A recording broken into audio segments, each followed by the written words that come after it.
Okay, hi everybody. I have 15 minutes. I wanted to quickly just show you a little slideshow about the Parsha, and then maybe you'll play Kahoot afterwards based on this information. So first we're going to learn a little bit about Parshat Bo, and hopefully you'll play a nice Kahoot. So the first thing about this Parsha is that there are 3 Makot that happen in this week's Parsha. 7 were in last week's Vayera. So let's learn about the 3. The last 3, Arba, Choshech, and Makat Bechoro. So what brought Arba, the locusts, to Mitzrayim? Ugh, what is that? That's a locust. I'm also very famous for these slideshows. We haven't been able to do a lot of them in class since last year, but you can ask the 7th grade. They love them. That's the locust right there. An east wind brought the locust. A whole wind, the gust of wind brought the locust to Mitzrayim. So yeah, the Jewish people were fine, and the Mitzrayim here were obviously not. Let's see if we can somehow continue this. Let's see. I want to see if we could move along. I hope this is recording. How did Makkah Choshech start? How did darkness start? So that was when Moshe waved his stick, his mateh, in the sky. Then Hashem brought in darkness. There were also 2 parts of darkness. There were the first 3 days and the last 3 days. That was a total of 6 days of darkness. So how did Choshech feel the first 3 days? So dark, but they could still move around. They weren't so disabled, paralyzed. It was very dark. Second few days, the last few days of darkness, they couldn't even move. They were stuck. That's how deep and dark it was. Couldn't even move. What were the Jews, the Yidden, is the Yiddish word for Jew? What were the Jews doing during Machos Choshech? What were they doing? They were looking through the Mitzrayim houses for treasures. They didn't take anything. They weren't allowed to. They were looking to see which treasures that the Mitzrayim had. The Mitzrayim had once upon a time possibly taken it from someone else. It wasn't necessarily they were planning to steal it. At the end of the day, the Egyptians just gave it to them. You'll see. But they were checking to see what riches the Mitzrayim had. Makat Bechor, we know who died. We obviously know Makat Bechor means the hitting of the firstborn sort of thing. Firstborns were killed. Animals, every nation. What time did it begin? Chatzot. If you're learning 7th grade Gemara, you know Chatzot is midday. Chatzot Halayla is the night. We started at night. Who came to come kill the firstborns? It was Hashem himself. He did it without a messenger. This is the one makkah that Hashem came himself to do. How did he distinguish between the Jews and the Egyptians? Because the Jews put the blood on the walls, the doorposts. The Egyptians did not.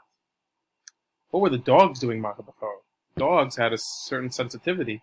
We know dogs' senses are a lot more strategic or a lot more sensitive. What were they doing? You would think that they were barking and they were making loud noises so that maybe to attract some bad luck to the Jews. But no, even the dogs were quiet. They didn't bark. And that's a real dog from Egypt.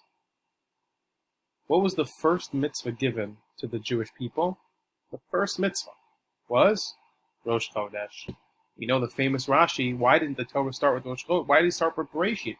Bereshit bar Kimet Shemai V'Taretz. That was my bar mitzvah part. Why did it start with Bereshit? It should have started with Rosh Chodesh because that's the first mitzvah. And the Torah is all about the mitzvahs. Rashi answers because the whole idea of Bereshit, the story of the Avot, is very important.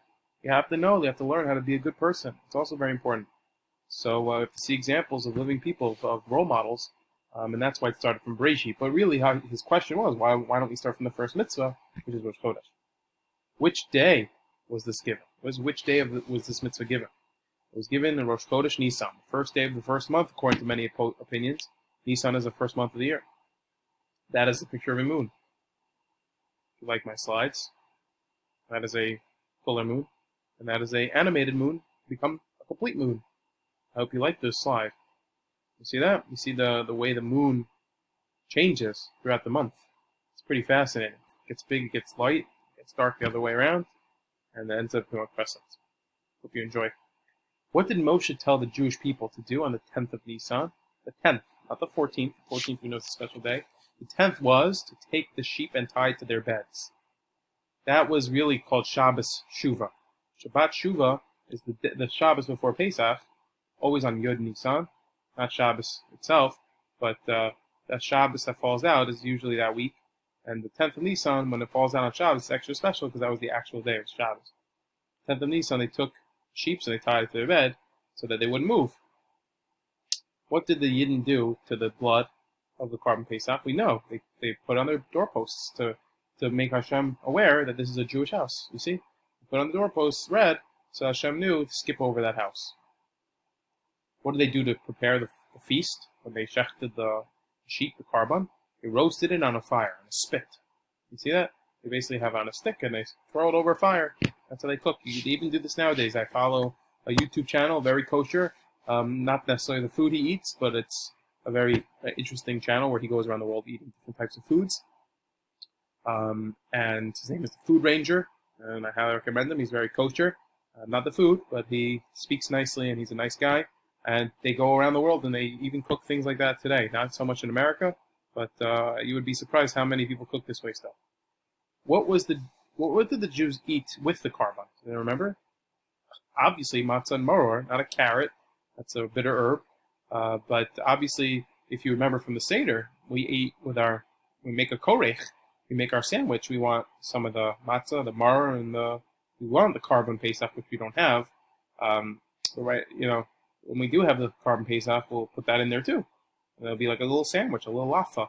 So this reminds me of the Seder night.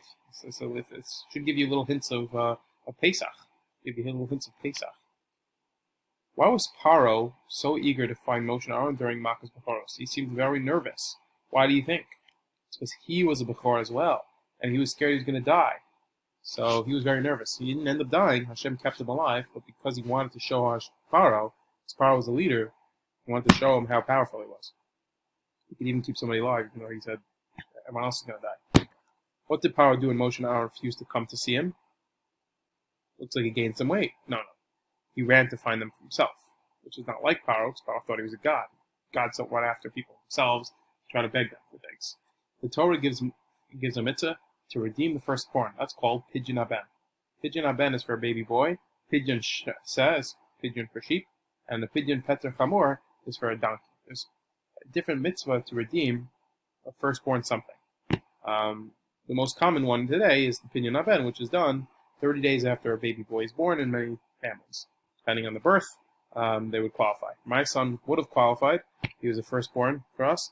But since we're Levium, we don't have to do Pidyon Aben. Same thing with Kohanim, because you're doing it with a Kohen. So if you are a Kohen, you wouldn't have to redeem your baby from a Kohen if you are a Kohen. Okay, I believe we're coming to an end. And with that, I share maybe a little story, and we'll end. Okay, let's see. So let's read this together.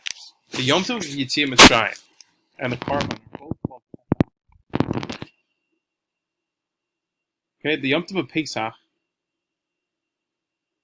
See, it always gets messed up here. Let's see if I want to even try to read this. I think we'll skip this for now. So, using that information from this slideshow, I hope this helps you answer the Kahoot questions. There's about 20 of them.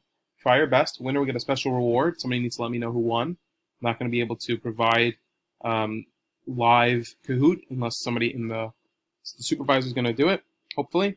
Put it on the screen, and everyone can use their devices to go on. And I hope good luck to everybody. And the winner, please let me know. You could email me whoever won.